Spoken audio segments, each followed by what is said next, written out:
In the early 1970s, America believed it was finally stepping into a calmer chapter of its history. Families sat together in living rooms filled with warm lamplight. Children flipped through TV channels that felt endless at the time, and adults spoke optimistically about a nation that seemed ready to move past the upheaval of the 1960s. For many Americans, it was a period of steady paychecks, suburban routines, and a quiet confidence that their country, despite its challenges, was in reliable hands. People trusted their leaders. They trusted the institutions built over generations. And for a brief moment, it felt like the country had regained its footing. But that sense of comfort was fragile. What started as a minor, easily overlooked break-in, buried beneath headlines about war, culture, and everyday life, would soon unravel the illusion of stability. Most Americans barely noticed the story at first. It seemed trivial, a mistake, a footnote. Yet behind that small event, in closed rooms and hushed conversations, something far more troubling was unfolding. As the months passed, whispers turned into questions. Questions turned into investigations. And investigations revealed a hidden world of secret operations, political pressure, and desperate attempts to cover the truth. This wasn't just another scandal. It was a moment that shook the country's faith in its most powerful office. Tonight, we're not simply revisiting Watergate as a historical fact. We're stepping back in time to the America of the 1970s, where trust was slowly eroding, and where millions of citizens began to wonder whether the people who led them were worthy of that trust at all. For those who lived through it, Watergate wasn't just politics. It was personal. It was the realization that the government they believed in was capable of deception on a scale never imagined. And for younger generations, it remains a story often mentioned but rarely understood in full, an event that reshaped modern American history and defined the limits of presidential power. This is that story, raw, unfiltered, and remembered by a nation that still feels its shadow. In the summer of 1972, America was living through one of its most deceptively calm seasons. Suburban neighborhoods were filled with the sound of lawnmowers and kids running through sprinklers. Gas stations played soft rock from dusty radios. Families planned their annual road trips, and the heat of July seemed to slow everything down. For many, life felt predictable, almost comfortable, an illusion of stability that no one imagined could be shattered. People were not watching Washington. They weren't thinking about political conspiracies. They were thinking about summer jobs, rising baseball stars, and weekend barbecues. The idea that something dark and historic was unfolding behind closed doors was unthinkable. So when a small, easily forgettable headline appeared in newspapers, 5 men arrested in DNC, break-in, almost no one gave it a second glance. It read like a filler story, something squeezed between local crime updates and weather reports. A break-in at the Democratic National Committee headquarters in the Watergate office complex. 5 intruders, late at night, caught red-handed with cameras, lockpicks, rolls of film, and communication devices. To the average reader, it felt random, strange, but hardly important. Just another incident in a city full of incidents. But to those who looked closely, something about the story was undeniably off. These men didn't behave like petty thieves. They weren't nervous. They weren't sloppy. Their equipment was too sophisticated. Their demeanor too calm. Their silence too practiced. The police officers who first responded sensed it immediately. These were professionals. Men who weren't breaking in for cash or valuables. They were after something invisible but far more valuable: information. Still, the public barely noticed. The country was consumed by bigger national conversations. The Vietnam War still lingered in the background like a shadow. The upcoming presidential election was gaining momentum. Television networks were focused on cultural shifts, pop music, and sports triumphs. In that noisy world, a mysterious burglary simply didn't stand out. But for a handful of reporters at the Washington Post, something wouldn't let the story go. Bob Woodward and Carl Bernstein began asking questions others had dismissed. Who were these men? Why did they have large sums of sequentially marked cash? Why did some appear to have ties to intelligence agencies? And why were their phone books filled with suspiciously high-level contacts? The more they dug, the stranger it got. Links began to trace back to the Committee to Re-elect the President, an organization directly tied to President Richard Nixon. It sounded impossible. It sounded dangerous. It sounded like a career-ending accusation. Reporters whispered about it quietly, almost afraid to say it out loud. Could the President of the United States be connected to a burglary?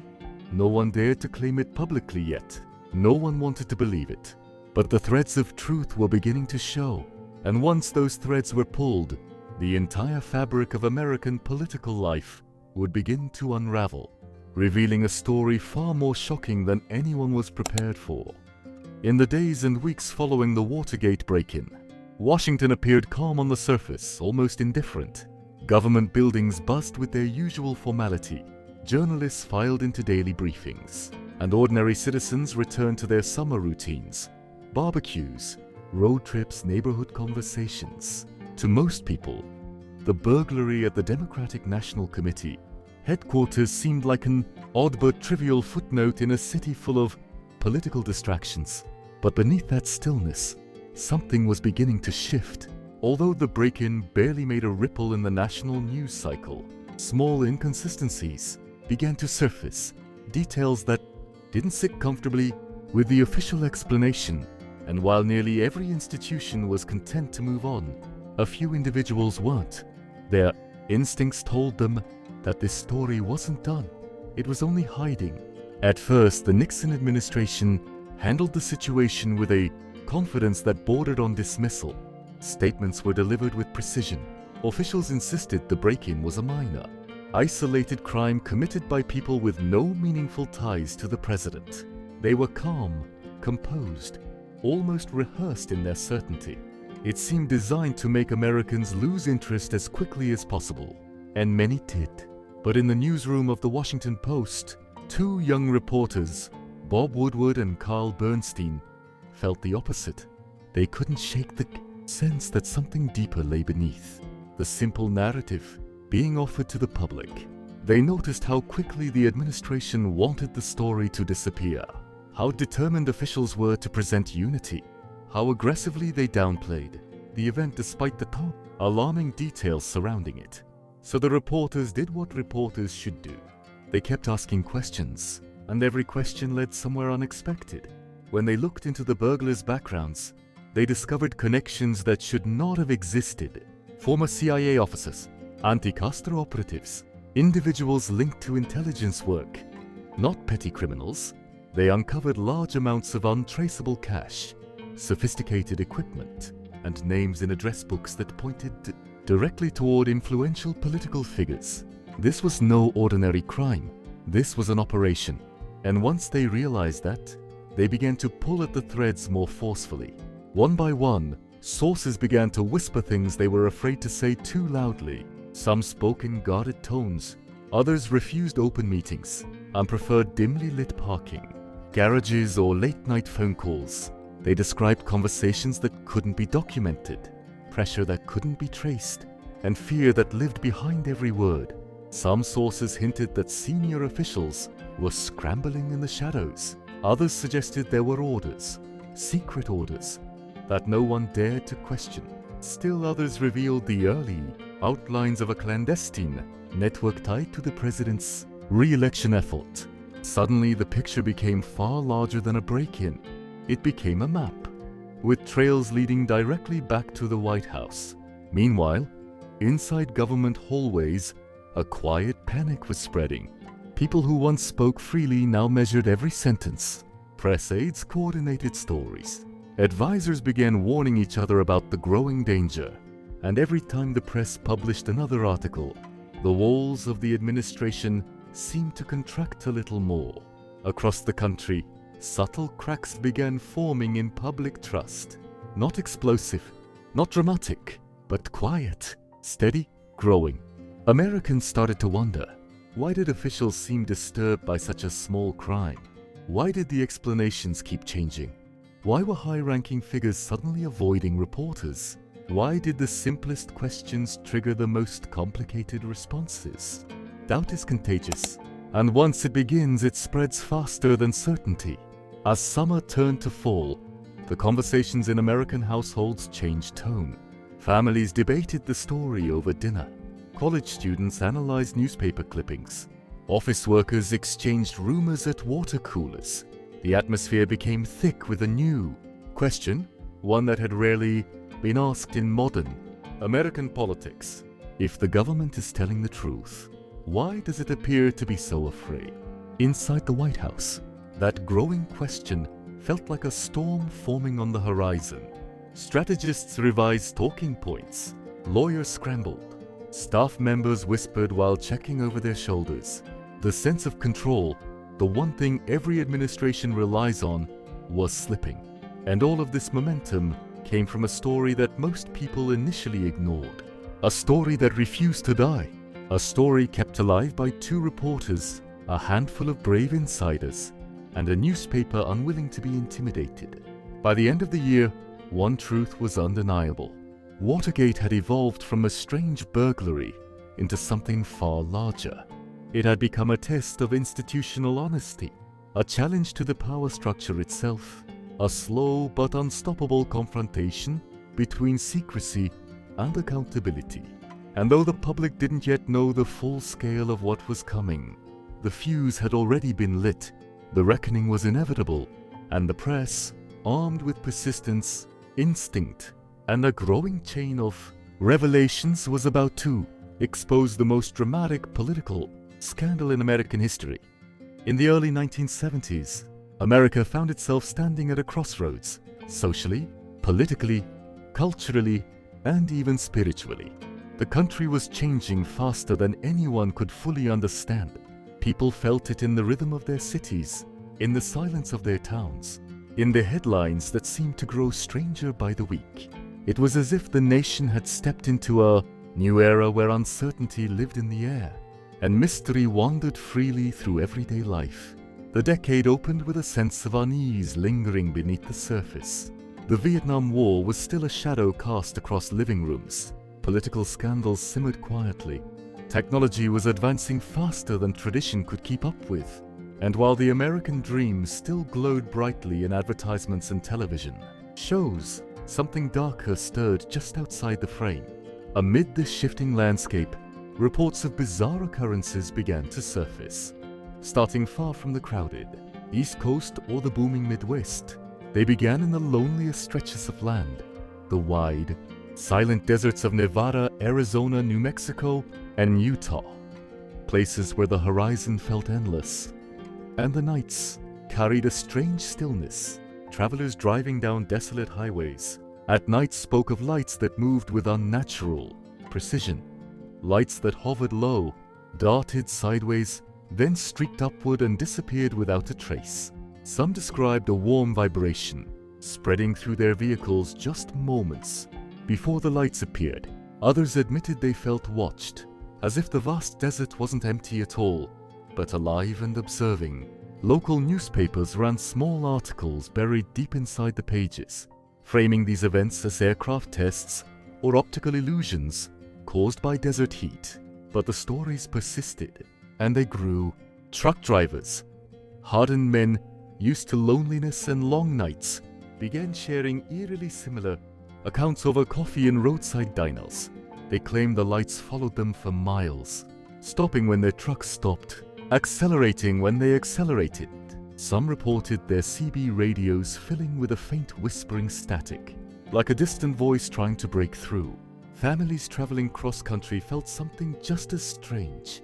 They told police that their car radios went silent, not to crackling static, not to music fading out, but to a sudden, absolute silence, as if the whole frequency spectrum had vanished at once.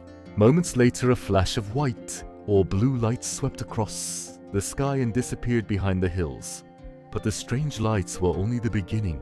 In old neighborhoods on the East Coast, places with narrow streets, heavy brick buildings, and decades of history, a new paranoia settled in. Residents reported hearing footsteps outside their homes long after midnight, even though no one was there. Dogs barked at empty corners, mailboxes filled with letters that had no return address. The envelopes were thin, the handwriting precise, almost mechanical. Some letters contained vague warnings, some contained cryptic symbols, some contained nothing but a single sentence that made no sense at all. Authorities tried to trace them back to a single source. They failed, and the people who received them could never forget them. Meanwhile, across America's rural heartlands, mysterious disappearances troubled law enforcement.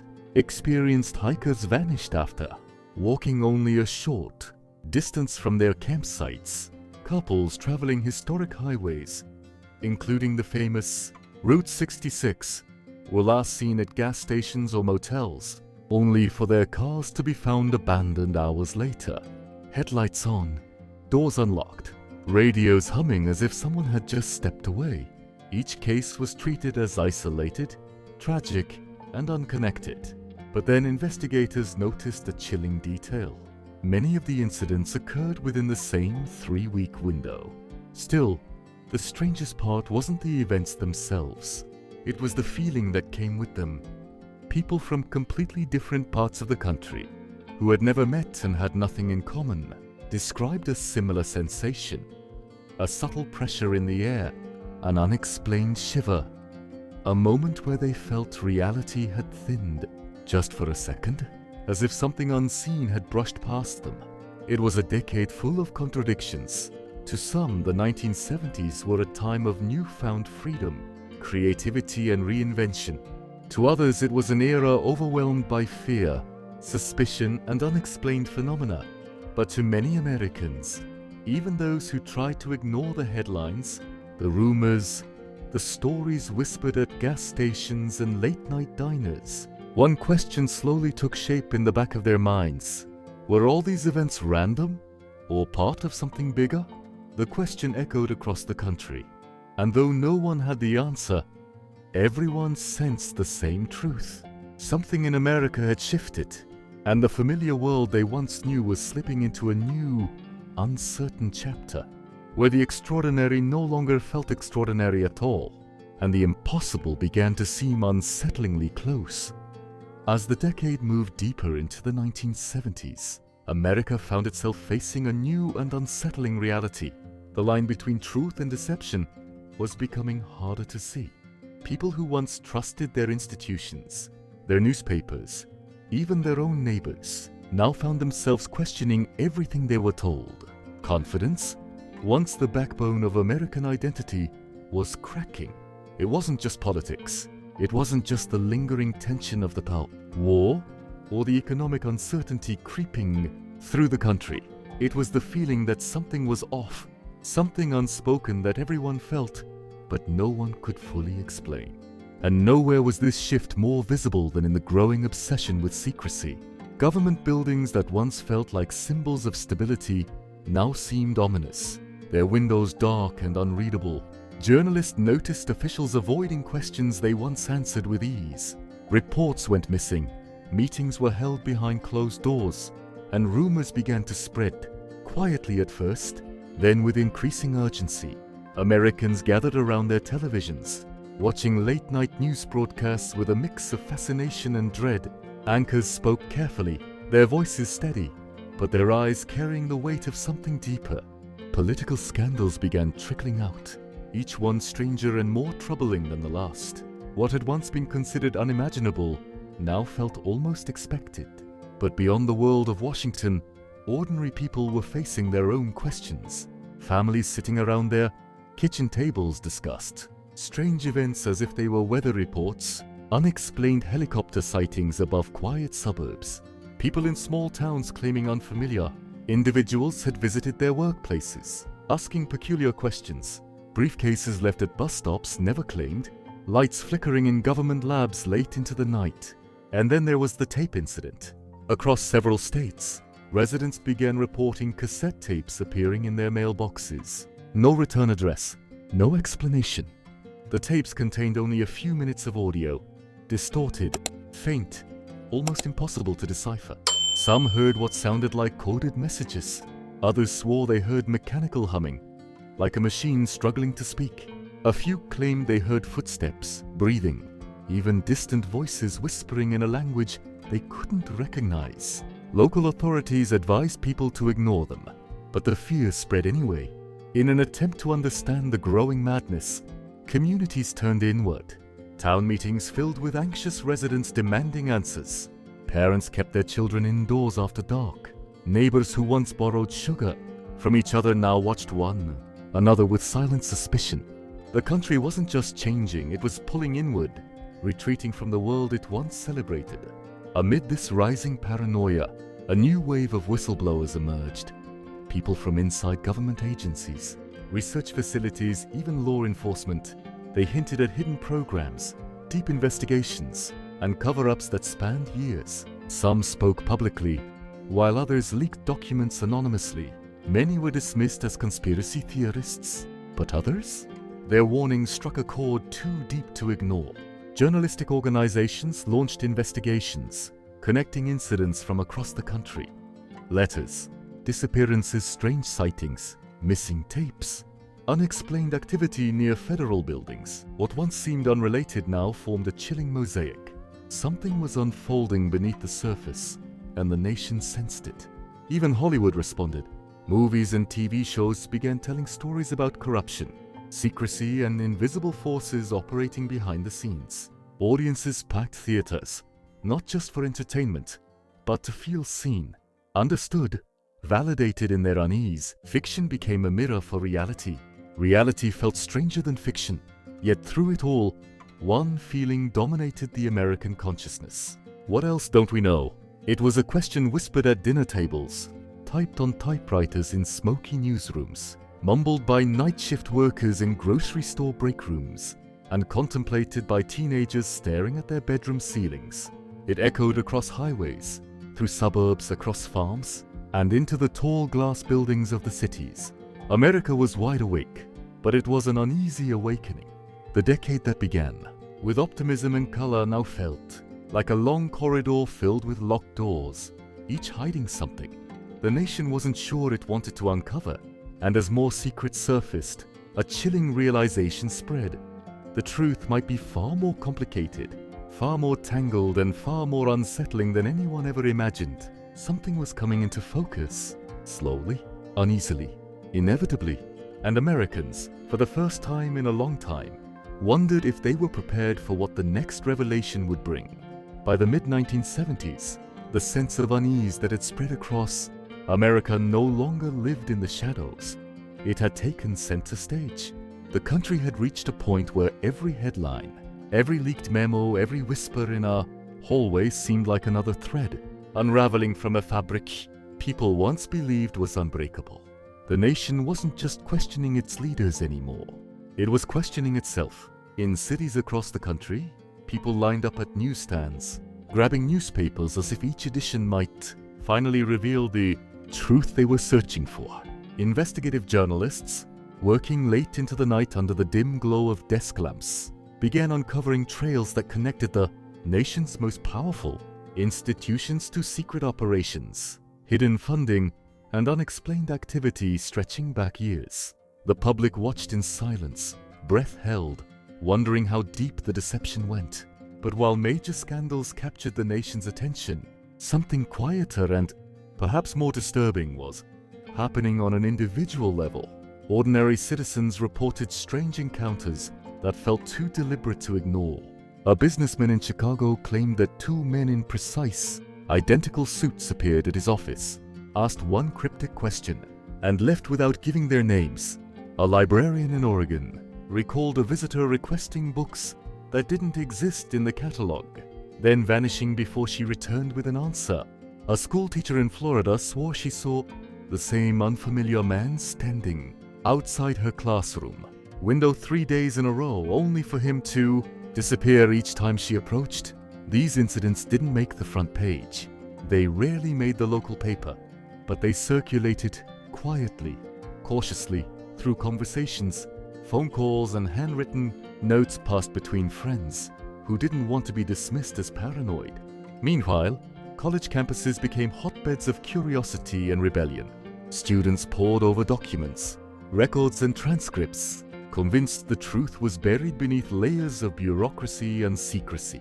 Lecture halls filled with debates about government transparency, constitutional rights, and the future of democracy. It wasn't anger alone that drove them.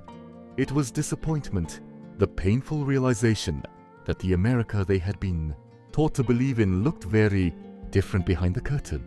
And then came the hearings, televised for the entire nation to witness.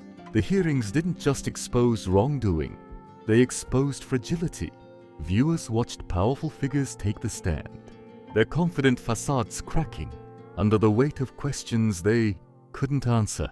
Millions of Americans leaned closer to their screens, hearing the truth not as a dramatic reveal, but as a slow, steady unraveling. What they heard wasn't shocking because it was unbelievable. It was shocking because it was entirely believable. Families who gathered each night to watch felt the same tension, a mix of vindication and dread. They wanted the truth. They feared what the truth would mean. One by one, long-trusted institutions lost their shine. People realized that the systems they assumed were infallible were, in fact, human, messy, flawed, and capable of deception. Across the country, communities responded in different ways.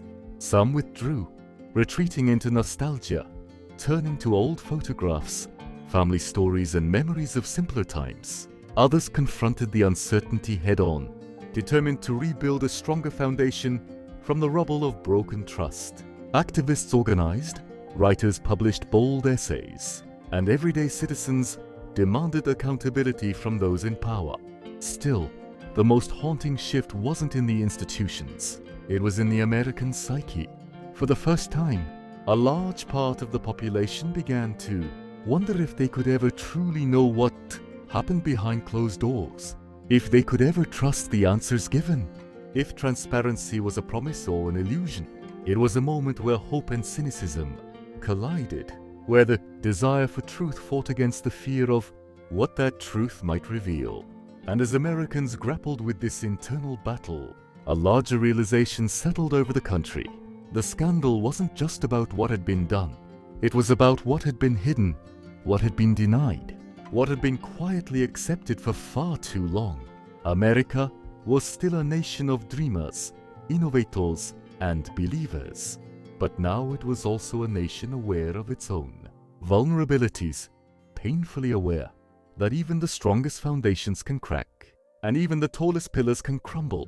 Something had changed forever, and whether the country liked it or not, there was no going back. By the late 1970s, America had entered a period of reflection unlike anything in its recent history. The revelations, the hearings, the whispers, the unanswered questions, each had chipped away at a sense of certainty the country once took for granted.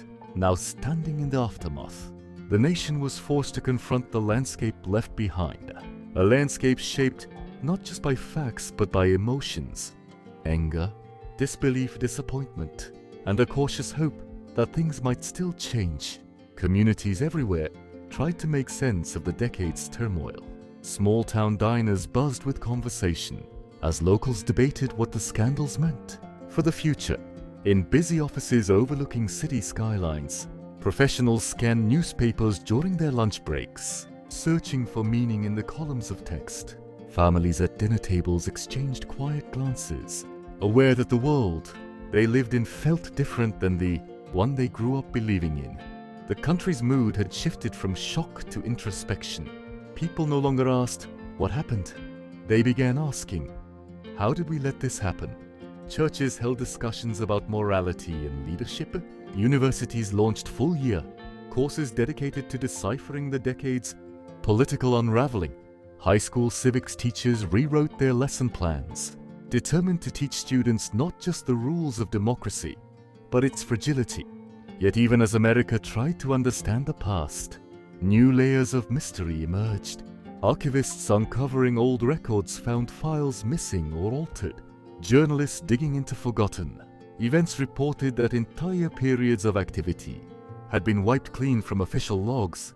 Former officials admitted in vague terms that not everything had been disclosed, suggesting there were still secrets buried in filing, cabinets behind locked doors. Some spoke cautiously, as if afraid of what might happen if they said too much.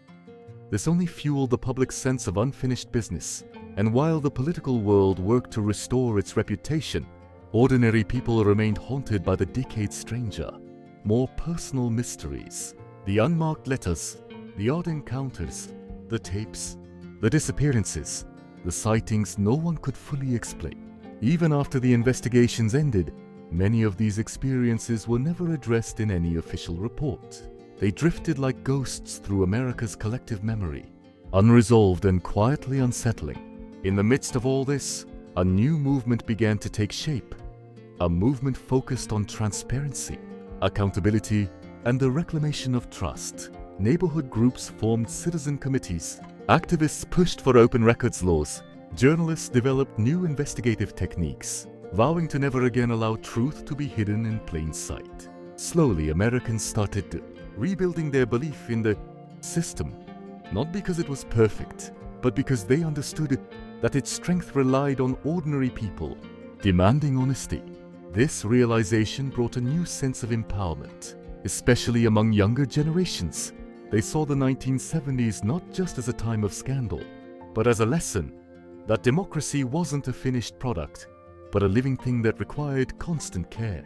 But healing came with a cost. Americans had learned to question everything.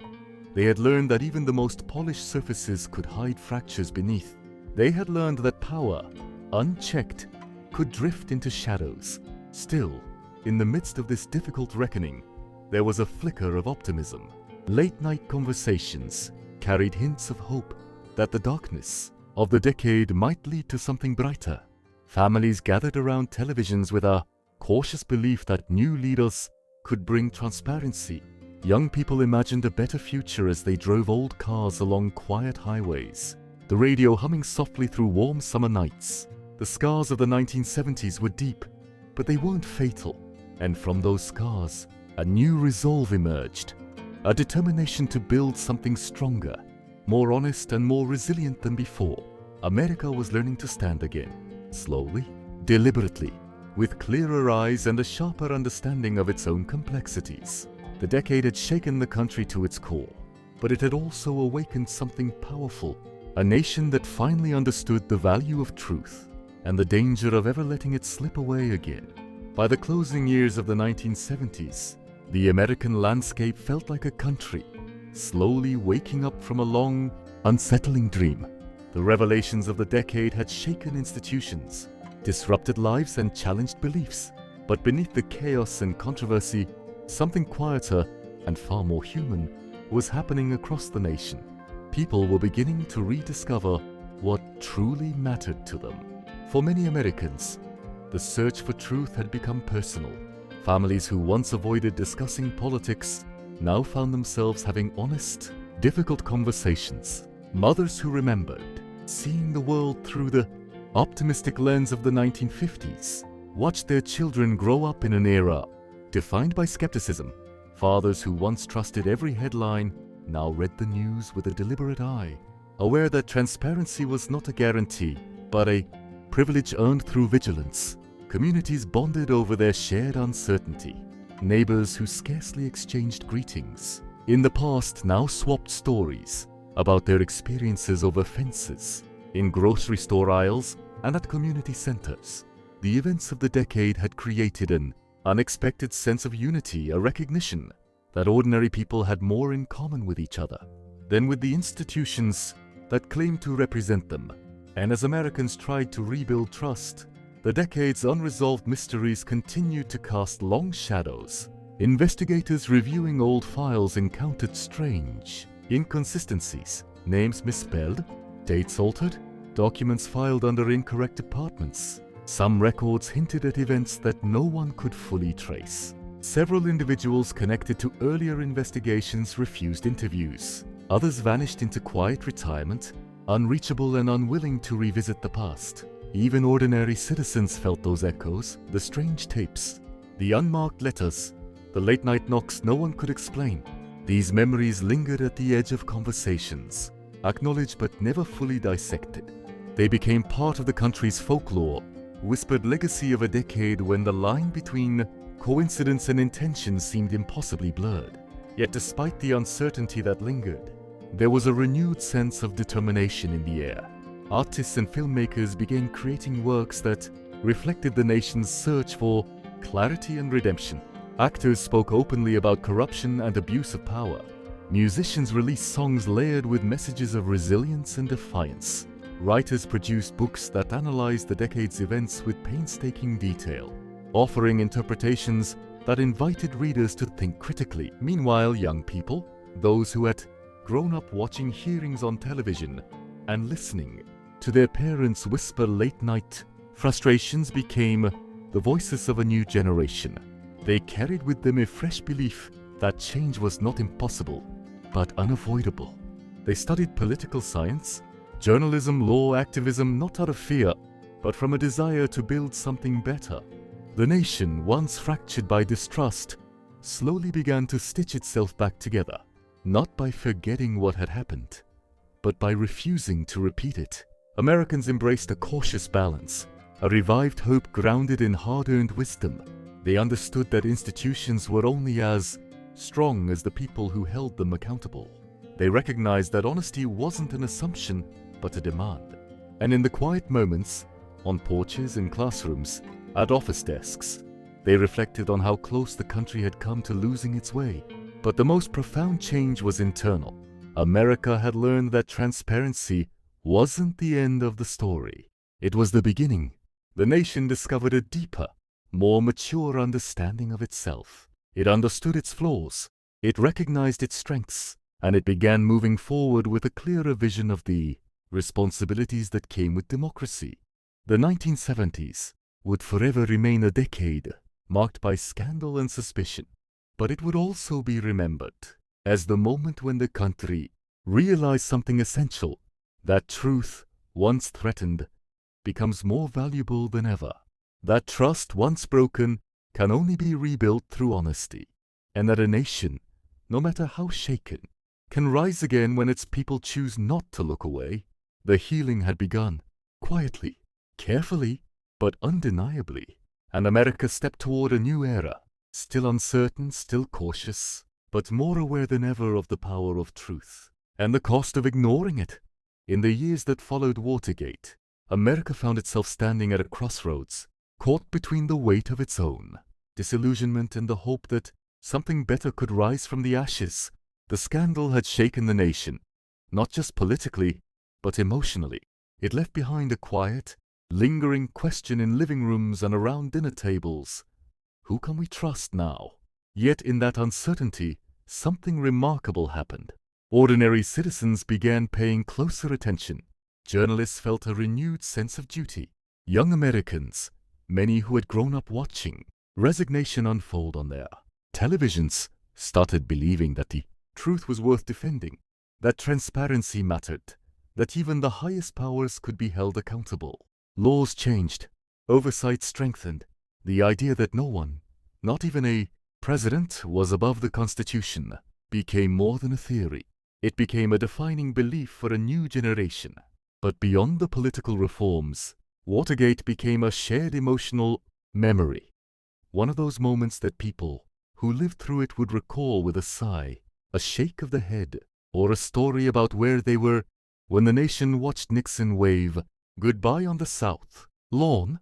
It marked the end of an era of unquestioned trust and the beginning of a more vigilant, more skeptical America. And for many, the most haunting part wasn't the crime, but how close the country came to never knowing the truth at all. Watergate reminded Americans that truth can be fragile, and that sometimes the future of a nation depends on the courage of a few ordinary people, choosing to speak when staying silent would have been easier. And even now, decades later, its echoes remain, subtle, persistent, whispering a reminder from the past. History is shaped not only by the powerful, but by those willing to hold them to account. For those who lived through the 1970s, Watergate wasn't just a headline or a history lesson. It was something that seeped into everyday life, into the way families talked at the dinner table, the way neighbors whispered across fences, the way television seemed to glow a little brighter when the hearings came on. Parents tried to shield their children from the political storm, yet even the youngest felt that something big was happening. Teenagers who once cared only about music, friendships, and summer nights suddenly found themselves watching real history unfold. And older generations, many who had witnessed the Great Depression, World War II, and the Civil Rights Movement, sat quietly, wondering how the country they loved had come to this crossroads. Some remember the tension, some remember the disbelief, but nearly everyone remembers the moment. Nixon stepped onto the helicopter and raised his hands in that unmistakable gesture. It felt like the closing of a chapter, one filled with confusion, betrayal, and a strange, quiet sadness. In small towns and big cities, in suburbs and rural highways, people talked about Watergate not because they wanted to, but because they needed to. It was a moment that forced the nation to confront uncomfortable truths, not just about the government, but about what America expected from its leaders. And years later, when those same people look back, they don't just remember the scandal. They remember the world around it, the cars they drove, the music on the radio, the smell of old newspapers, the warmth of summer nights when the country felt uncertain but still deeply connected. Watergate became a time marker, an emotional bookmark in the lives of millions, a reminder of when America, for a brief moment, held its breath. While Watergate dominated the headlines, life in 1970s America carried on, slow, warm, textured, and unforgettable. The scandal might have shaken the nation, but it unfolded against a backdrop that people still remember with a certain bittersweet fondness. It was a time when the glow of wood-paneled living rooms made every evening feel a little softer, when families gathered around bulky television sets, some adjusting the antenna, others holding their breath as the news anchor's voice filled the room. Outside, the world looked different too. Station wagons rumbled along long suburban streets. Gas stations buzzed with conversation. Kids played until the streetlights flickered on, while adults exchanged quiet looks, wondering what else might be happening behind closed doors in Washington. Record players spun songs that became the soundtrack of a generation. Soft rock, soulful ballads, and the kind of music that made the world feel both fragile and full of possibility. People clipped headlines, saved newspapers, held onto memories, not knowing they were living through one of the most defining chapters in American history. And through it all, Watergate felt almost surreal. A political earthquake happening in the middle of a decade filled with denim jackets, Polaroid pictures, hot summer evenings, and the steady hum of everyday life. For many, the contrast is what made it unforgettable. The innocence of the era pressed up against the harsh truth of the scandal. A time when America seemed simpler, yet was discovering just how complicated trust could be. Looking back now, the images blur together. Smiling family photos, long car rides, songs on the radio, and the faint persistent feeling that the country was standing on the edge of something it couldn't yet fully understand. Watergate didn't just change politics, it changed the emotional landscape of the decade it lived in. As the hearings continued and the truth unfolded piece by piece, Americans found themselves confronting a feeling they weren't used to. Doubt. Not just doubt in a political figure or an administration, but in the very idea of leadership itself. For decades, many believed the presidency was something almost sacred, wrapped in dignity and certainty. But now, as tapes were revealed and testimonies contradicted one another, that certainty began to crumble. Living rooms across the nation felt heavier, quieter. People leaned in closer to their screens, hoping for clarity but finding only more questions. Some felt anger, some felt disappointment, and some felt a quiet, aching sadness, the kind you feel when something you trusted suddenly feels fragile. Communities talked, argued, and sometimes fell silent. Newspaper stands sold out before noon. Radio hosts struggled to keep up with each breaking update. And beneath it all was a shared, unspoken fear. If this could happen at the highest level, what else did we not know? Yet through that fear, something else began to grow. An awakening. A realization that democracy wasn't a given. It was a responsibility. That vigilance mattered. That truth wasn't passive. It had to be protected. And so, in neighborhoods from California to Maine, people began to see Watergate not only as a scandal, but as a mirror, a reflection of the nation's strengths and its vulnerabilities, a reminder that the ideals America held dear were only as strong as the people willing to defend them. As summer nights passed and America watched history unfold in real time, one feeling remained constant. This was no longer just about politics. It was about identity, about who the country believed it was, and who it wanted to become. In the end, Watergate was more than a scandal. It was a turning point, one that reshaped not just politics, but the American soul. Long after the hearings ended, long after the newspapers yellowed and the broadcasts faded into memory, the impact remained. The echo of those days still lingers, quiet, steady, unmistakable. For the generation that lived through it, Watergate became a marker in time, a line in the sand between the world they thought they knew and the world they realized they were living in. Some remember where they were when the resignation was announced. Others remember the silence that followed, and many remember the feeling, that strange mix of disbelief, sorrow, and a hope that the country could still heal. Because despite everything, America did not break. It endured, it questioned, it learned, and perhaps that is the real legacy of Watergate. Not the crime, not the cover-up, not even the resignation, but the reminder that democracy is strongest not when it is perfect, but when it is tested and survives. Today, decades later, the story still resonates, not because of the politics, but because of the people. The families who gathered around their TVs, the children who didn't fully understand, but felt the tension in the room, the communities who talked late into the night, trying to make sense of it all. Watergate is a chapter America will never forget, not just for what it revealed, but for what it taught, that truth matters, that accountability matters, and that the past is always whispering to us, asking us to remember. And now, as we look back on that turbulent moment in the 1970s, a decade filled with music, warmth, uncertainty, and change, we're reminded of something simple, something human. History isn't just written in documents. It's carried in memories, in conversations, in the quiet spaces where a nation reflects on who it was and who it still hopes to be. And maybe that's why Watergate still echoes, because in its story, Americans see a reflection of themselves,